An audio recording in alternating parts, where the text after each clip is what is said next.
up, you guys? Want to introduce the Wide Speed. This is a new board for our surf line, and this board is really fun to design. You know, there's a lot of boards that are big and wide and high volume, and you know, the number one complaint is how do you turn these things? So it was really fun to kind of break down the design, and with that inspiration in mind, create the Wide Speed.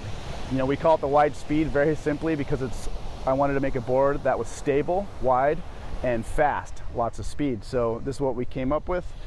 Used a lot of different concepts, you know, from our surf background. This board features a triplane hull bottom that was developed with my dad. He used to do a model called the Speed Hull. So we used some of that for inspiration on this board. And yeah, we're gonna break it down.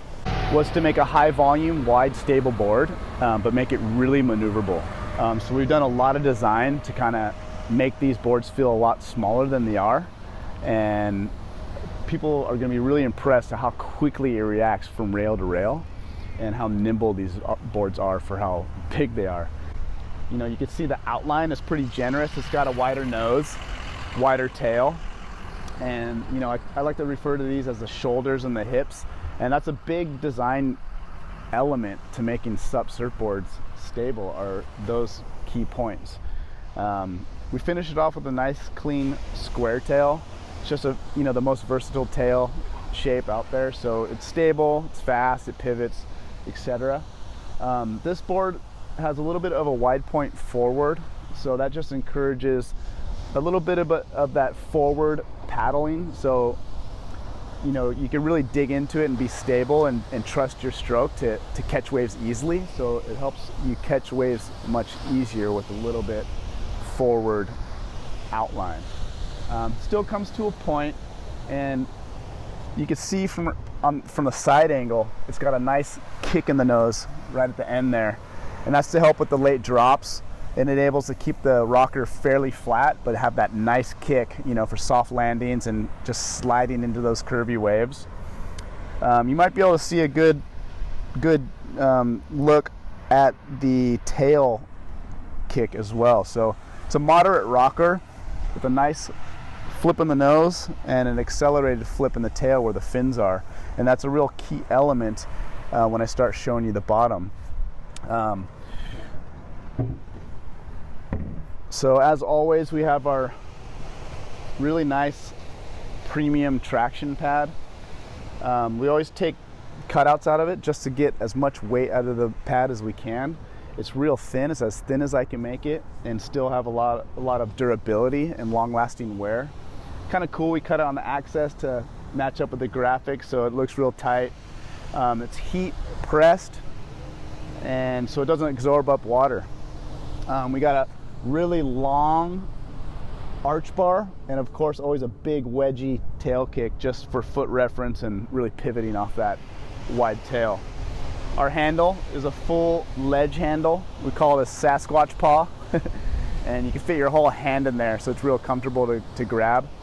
And these boards being all carbon fiber, even the biggest ones we make are the lightest on the market, and the strength to weight on these is legendary. Just a really light and durable board. The construction is we use a lightweight EPS core.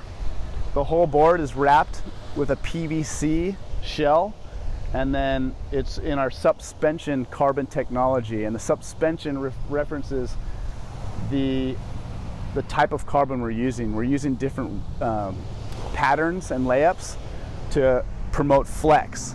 I always want my boards to feel as close as they can to a custom ride, and that's the difference with our carbon boards. Is we lay up the carbon in such a manner to promote stiffness where you want it, flex where you want it, and twisting, so to speak.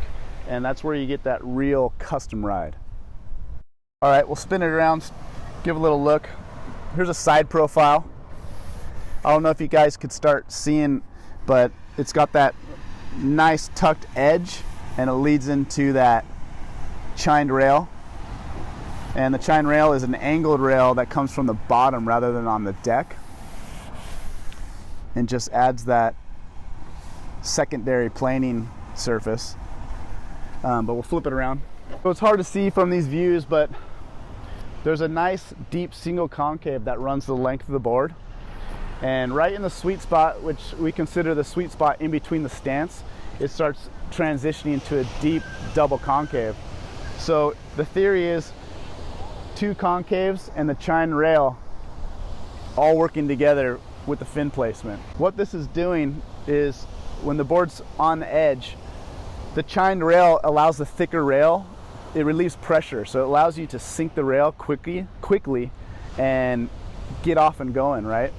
And gives you that kind of edgy control, and it leads the water into the middle of the board where it meets the concaves, which creates all that lift and speed. So the double concave works around this edge and the concave and matches up with the fins, and that's where the fin bites. We got a 5-fin setup. I really like the wider tails with quads. You just seem to get a lot of traction with two fins out on the rail. We have tried this with a twin fin setup and more of a trailer. That works insane. Kind of turning into my favorite setup lately. And of course a traditional thruster, which is always, you know, tried and true and very familiar feeling to people. But I would encourage you to try it as a quad first. Triplane haul just basically works from rail to rail with that edge leading the board into the turn, and then it just flows into that concave where that creates all that lift. And from rail to rail, it's a really sensitive and reactionary board. Like, you'll kind of be blown away how wide these are and how nimble they are. I know myself, even after riding it multiple times, like, it kind of catches me off guard.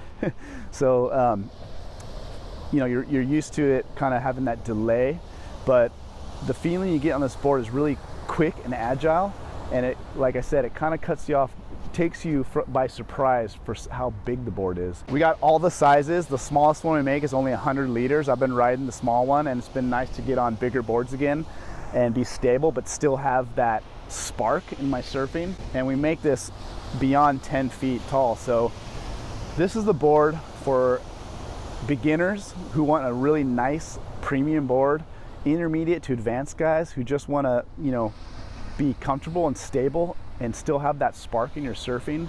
I think it's really going to be a quiver killer for a lot of people. High volume, nice and wide, and super fast. It's kind of the name of the game. The wide speed, check it out, and yeah, hit us up if you have any questions.